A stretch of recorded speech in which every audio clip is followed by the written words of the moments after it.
Hello student, start करते हैं 4th chapter का सेकंड वीडियो। और इसमें हम पढ़ रहे थे sexual division of the labour. Sexual division of labour में बता चुके थे कि इसमें क्या होता है कि कुछ काम असाइन कर दिए जाते हैं कि ये स्त्री के हैं और ये पुरुष के हैं। चलो ये भी कोई बड़ी बात नहीं है, डिसाइड भी हो जाए, लेकिन उस काम के आधार पर उन्हें तुच्छ समझा जाए कि ये जो निम्न स्तर के काम है वो स्त्री करती है और जो उच्च स्तर के पैसे कमाने वाले हैं, इकोनॉमिक रूप से ज़रूरी हैं, वो काम पुरुष द्वारा किए जाते हैं। तो इस तरह से डिवीज़न किया जाता है जो लेडीज़ है उनके काम का। और इसका रिज़ल्ट क्या होता है फिर? अगर आप दो बंदे काम कर रहे हैं और एक बंदे के काम को ज़्यादा महत्व दिया जाए, दूसरे के काम को कम महत्व दिया जाए, तो इसका मतलब वो धीरे धीरे उस बंदे को भी कम महत्व मिलना शुरू हो जाता है जिसका काम महत्वपूर्ण नहीं है। जैसे आप देखोगे कई बार हमारे यहाँ बड़ी बड़ी पोस्टों पर बैठे हुए व्यक्तियों को ज़्यादा इम्पोर्टेंस दी जाती है, जो छोटे काम करते हैं उनकी इम्पोर्टेंस कम होती है। तो इसी तरह अगर स्त्री के कामों को इम्पोर्टेंस कम मिल रही है तो समाज में उसका स्टेटस भी कम ही माना जाता है, जबकि जो स्त्री और पुरुष के काम हैं वो स्टेटस में बराबर है। स्त्री अगर काम छोड़ देती है तो उसके बगैर भी समाज नहीं चलता, पुरुष काम छोड़ देता है उसके बगैर भी समाज नहीं चलता। तो हम किस तरह से कह सकते हैं कि स्त्री के जो काम हैं वो लेस इम्पोर्टेंट है, ठीक है ना। The result of the labour division of labor is that although women constitute half of the humanity, their role in public life, especially politics, is minimal in the most society. इस division of labour के कारण ही जो बहुत सारी society हैं, बहुत सारी society नहीं बल्कि ब्रह्मांड में, पूरे ब्रह्मांड में जितनी सरकारें हैं, जितना पॉलिटिक्स में पावर है, वो महिलाओं की बहुत कम है। उनकी जो पॉलिटिक्स की पार्टिसिपेशन होना चाहिए उतना नहीं होता। हाफ है, 50% वुमेन्स हैं, थोड़ी बहुत कम होंगी। बट किसी भी देश में अगर आप देखोगे पॉलिटिकल लेवल पे मंत्रियों की संख्या, एमएलएज की संख्या, एमपीज की संख्या, आईएएस आईपीएस कर्मचारियों की संख्या वो महिलाओं की क्यों कम है? क्योंकि लंबे समय तक ये समझा ही नहीं गया, उनको इस काबिल समझा ही नहीं गया कि वो पॉलिटिक्स में कोई महत्वपूर्ण रोल अदा कर सकते हैं। अगर हम ग्रीक की भी हिस्ट्री पढ़ें, 2000-3000 साल पहले की जो ग्रीक हिस्ट्री है उसमें महिलाओं को नागरिक नहीं समझा जाता था। इवन जो ब्रिटेन और अमेरिका अपने आप को बड़ा लोकतांत्रिक देश मानते हैं, बड़ा डेवलप कंट्रीज मानते हैं, वहाँ भी महिलाओं ने भागीदारी रेवोल्यूशन, क्रांतियों में बहुत समय पहले की, बट उनको अधिकार नहीं दिए। उन क्रांतियों के बनने के बाद भी 20वीं शताब्दी में आकर उन्हें वोट का अधिकार मिला। अगर उन्होंने 20वीं शताब्दी में आकर वोट का अधिकार मिला है तो क्या पार्टिसिपेशन होगा? दुनिया भर की पार्लियामेंट में जो एवरेज हम देखते हैं वो 10 से 12% ही वुमेन्स की हिस्सेदारी है, जबकि 50% होनी चाहिए। एक जो फिनलैंड, नॉर्वे, स्विट्जरलैंड जैसे देश हैं, सिर्फ उनमें ऐसा है कि महिलाओं की जो पार्लियामेंट में भागीदारी है वो 22% है। अभी मैं थोड़े दिन पहले ही कोविड-19 पे एक रिपोर्ट पढ़ रही थी, उसमें कहा गया था कि जिस देश की महिला चांसलर हैं या महिला राष्ट्रपति है, वहाँ कोविड-19 की बीमारी को बहुत ही अच्छी तरीके से टैकल किया गया, बहुत ही ज़बरदस्त तरीके से हैंडल किया गया। 3 नाम लिखे हुए थे, एक तो जर्मनी की चांसलर थी, एक न्यूजीलैंड की प्रधानमंत्री थी और एक और थी जो साउथ अफ्रीका का देश है, वहाँ की राष्ट्रपति थी, कोई प्रधानमंत्री या राष्ट्रपति। उन 3 देशों के उदाहरण दिए गए कि, और ये साबित करने की कोशिश की गई, उससे जर्नलाइज करने की कोशिश की उस आर्टिकल में कि बहुत जब बड़ी समस्या आ जाए तो वुमेन्स जो पॉलिटिशियन होती हैं, वुमेन जो लीडर होती है, वो बेहतर तरीके से हैंडल कर सकते हैं। जैसे जर्मनी की चांसलर है एंजेला मार्केल, बहुत लंबे समय से है। जब शरणार्थियों की समस्या आई सीरिया में, जर्मनी ने बढ़ चढ़कर भाग लिया, सारे यूरोपियन देश पीछे हट गए। जैसे पिग्स कंट्री, एक पुर्तगाल पिग्स कंट्री थे, ग्रीक और पुर्तगाल, इनमें दिवालिया निकल गया था। ये लोग बहुत उपभोगवादी संस्कृति में विश्वास रखते थे। वहाँ जर्मनी का एक बड़ा रोल ये था कि उन्होंने यूरोपियन संघ में जो 28 देश हैं उसको टूटने नहीं दिया और इनकी आगे बढ़कर मदद की, जबकि फ्रांस जैसे देश पीछे हट गए थे। तो इस तरह से वुमेन लीडर, अगर जैसे हमारे देश में भी इंदिरा गांधी का राज जो है वो सबसे बहुत एक महान काल माना जाता है हमारी फॉरेन पॉलिसी के मामले में, कि हमने बांग्लादेश को आज़ाद करवाया, पाकिस्तान के 2 टुकड़े करवाए थे, 71 की लड़ाई बड़ी शानदार तरीके से हमने जीती, परमाणु एटम बम जो है हमने उन्हीं के काल में बनाए थे। साइंस एंड टेक्नोलॉजी का बहुत ज़्यादा जो हमारे सीसैट, रीसैट जो सैटेलाइट थे वो उसी इंदिरा गांधी के टाइम ही शुरू हो गए थे। तो किसी भी तरह हम ये नहीं कह सकते कि महिलाएं जो एज ए लीडर वो काम नहीं कर सकती। अगर वो एक फैमिली को लीड कर सकती हैं तो वो एक देश को, ब्रह्मांड को भी लीड कर सकती हैं। तो पॉलिटिक्स में इनकी भागीदारी का कारण यही रहा है कि इनको मौका ही नहीं दिया, चांस नहीं दिया। Earlier only man were allowed to participate in public affair. क्यों? कारण इसका यही था कि आदमी ही पब्लिक अफेयर में अलॉट किए गए कि आप ही पार्टिसिपेट करते हैं, उन्हीं को वोट देने का अधिकार दिया गया, उन्हीं को इलेक्शन लड़ने का अधिकार दिया। धीरे धीरे जब ये जेंडर इक्वालिटी का इशू उठा पॉलिटिक्स में, जैसे हमारे देश में भी जेंडर पॉलिटिक्स का इशू उठा हुआ है। देवे गौड़ा के समय सबसे पहले हमारे यहाँ एक बिल आया था महिला रिजर्वेशन के मामले में कि राज्यों की विधानसभाओं और पार्लियामेंट में महिलाओं को भी 33% आरक्षण मिला जाए। देखो, हमारी एक विडंबना है संविधान की एक बहुत बड़ी, जो वर्ग पीछे थे उनको रिजर्वेशन देकर आगे लाने की कोशिश की, जैसे SC ST, लेकिन महिलाएं भी तो बैकवर्ड हैं, उनको क्यों नहीं मिलता, उनको अधिकार क्यों नहीं मिलता।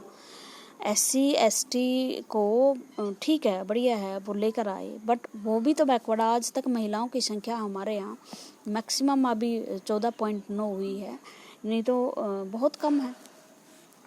Women in different part of the world organised and, और धीरे धीरे क्या होने लगा, महिलाएं अपनी मांग रखने लगी, एजिटेशन होने लगे, विरोध होने लगे। देखो, पहले तो अगर आप फ्रांस की क्रांति पढ़ोगे तो फ्रांस की क्रांति में महिलाओं ने बढ़ चढ़ कर भाग लिया। बढ़ चढ़ कर इन्हीं शुरुआत ही महिलाओं ने की थी, लेकिन क्रांति के बाद उन्हें मिला कुछ नहीं। उसके बाद उनको लगा कि भाई ये तो राजाओं से अगर आज़ाद हो रहे हैं तो पुरुष वर्ग आज़ाद हो रहा है, अगर जो कॉलोनियल सिस्टम है वहाँ से आज़ाद हो रहे तो पुरुष समाज हो रहा, हम तो उसके बावजूद भी आज़ाद नहीं हैं। तो उन्होंने अपने आंदोलन शुरू किए। There were agitation in different country for the extension of the voting right, और बहुत सारे देशों में महिलाओं ने आंदोलन चलाए कि हमें वोटिंग का अधिकार तो दें। These agitation demanding enhancing the political and legal entries of women in the government, और उसका एक ही उद्देश्य था कि वुमेन्स की भागीदारी गवर्नमेंट में और जो लीगल सिस्टम है उसमें बढ़ी जाए। There educational and career opportunity, और उनको एजुकेशन और नौकरियों की सुविधा, कैरियर की अपॉर्चुनिटीज़ दी जाए। मोर रेडिकल वुमेन, और इसके साथ साथ अगर आपने 8वीं की किताब अच्छी ढंग से पढ़ी हो तो वहाँ एक एंटी डोमेस्टिक वायलेंस के एक्ट बनता है, उसमें महिलाओं की भागीदारी देखना आप। उसमें रेडिकल मूवमेंट आए। रेडिकल का मतलब होता है कि उन्होंने आवाज़ अपनी धीमी नहीं रखी। जब प्रोटेस्ट किया तो उन्होंने विरोध किए, विद्रोह किए, धरने दिए, लड़ाइयाँ लड़ी। At equality in personal and family life as well as, ना उन्होंने सामाजिक रूप से इक्वलिटी की बात की बल्कि फैमिली में भी उन्होंने इक्वलिटी की बात की। इन मूवमेंट्स को हम फेमिनिस्ट मूवमेंट कहते हैं। ये क्वेश्चन बनता है कि फेमिनिस्ट मूवमेंट होते क्या है। फेमिनिस्ट मूवमेंट कभी मत लिखना कि वुमेन के अधिकारों की डिमांड करता है। फेमिनिस्ट मूवमेंट अधिकार महिलाओं के अधिकारों की नहीं बल्कि इक्वलिटी की बात करता है कि इतने अधिकार पुरुष को, इतने अधिकार महिलाओं को मिलने चाहिए। Political expression of the gender division and political mobilisation of this, ये हमारी question help to improve women's role in public life. और इस तरह के जो मोबिलाइजेशन हुई, औरतों में जागृति आई कि हम पीछे क्यों हैं, उन्होंने इस क्वेश्चन जो उठाया उन्होंने, ये पब्लिक लाइफ में उनकी रोल को बढ़ावा देने में काम आई चीज़ें। जैसे अगर आप देखोगे यूपीएससी की लिस्ट आती है आईएएस आईपीएस की, तो उनमें बहुत सारी महिलाएं आ रही हैं। पॉलिटिकल लेवल पे अगर आप लोकल बॉडीज़ में देखो तो आरक्षण तो 33% है, कई राज्यों ने उसे 50% भी दिया हुआ है, बट इसके बावजूद भी 40-45% तक हमारे यहाँ महिलाएं आगे आ रही हैं। और ऐसी ऐसी सीटें हैं जब महिलाओं की रिजर्वेशन नहीं है, उसके बावजूद भी महिलाएं आ रही हैं। और हमें वेट है कि आने वाले समय में महिलाएं जो हैं वो पार्लियामेंट और लेजिस्लेचर असेंबली में भी आएँ। We know find women's working at scientist, और हमें पता है कि women scientist, doctor, engineer, lawyer, manager and college and university teacher के रूप में काम कर रही हैं, और बहुत अच्छा तरीके से कर रही है। जहाँ जिस ऑफिस में, स्कूल में, कॉलेजेस में महिलाएं काम कर रही हैं, बड़ी डेडिकेशन से करती हैं, क्यों? उन्हें मेहनत करने की आदत होती है। सुबह उठना, उनका काम करना है, शाम तक काम करते रहना, तो वो किसी भी इंस्टीट्यूशन में भी जाती हैं तो काम करती हैं। In some part of the world, for example in the, कुछ भागों में, संसार के कुछ भागों में देखो ये वुमेन्स के काम हैं।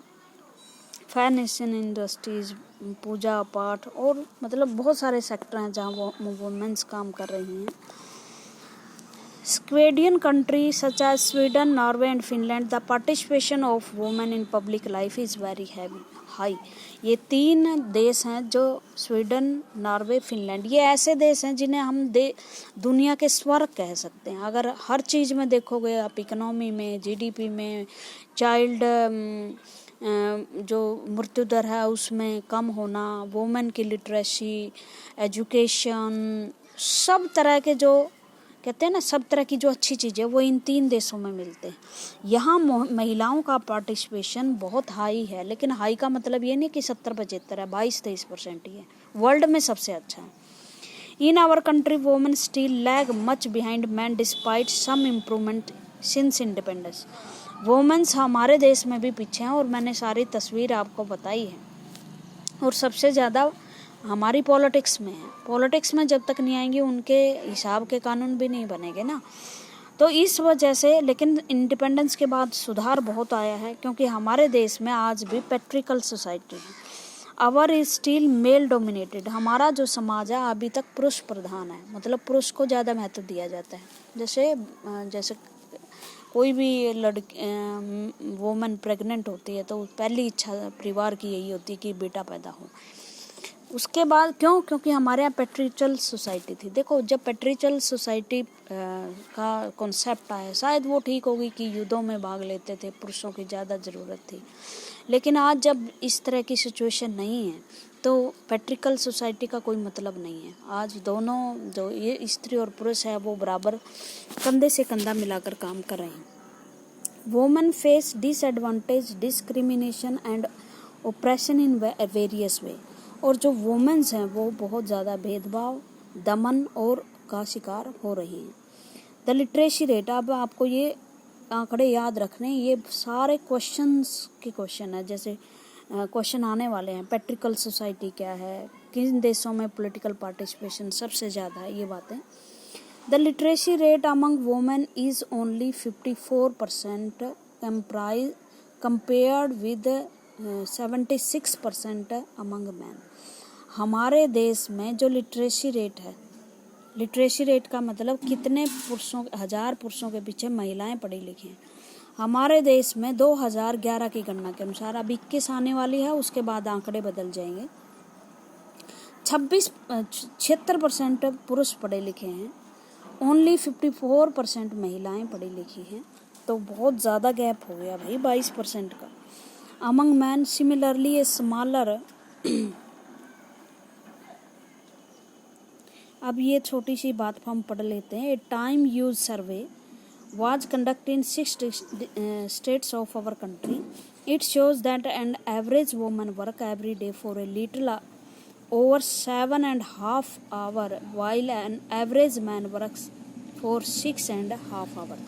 एक 6 स्टेट्स में सर्वे किया गया था। सर्वे का मतलब आंकड़े इकट्ठे करना। तो उसकी एवरेज निकाली जब काम के घंटों की, तो पता चला कि स्त्री के काम करने के जो आवर हैं वो 7.5 हैं और पुरुष के 6 हैं। Yet the work done by man is more visible because most of their work lead to generation of income. लेकिन फिर भी पुरुष का काम दिखाई देता है, उसको मानते हैं कि ये काम करके आया है। क्यों? क्योंकि उससे इनकम पैदा होती है।